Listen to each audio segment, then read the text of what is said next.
Nire izeba Nereak lantegian lan egiten du. Nire ama Maite irakaslea da.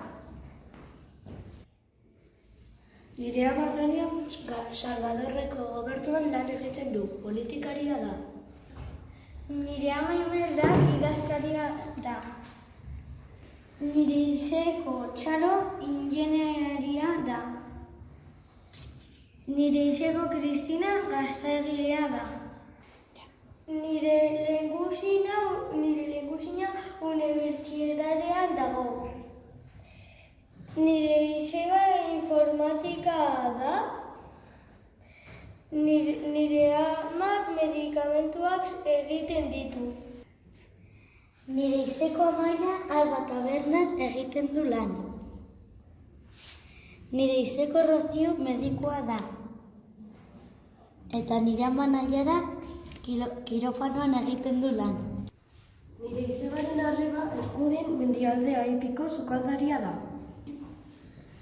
Nire izeba Rosario Seguru etxe batean egiten du lan.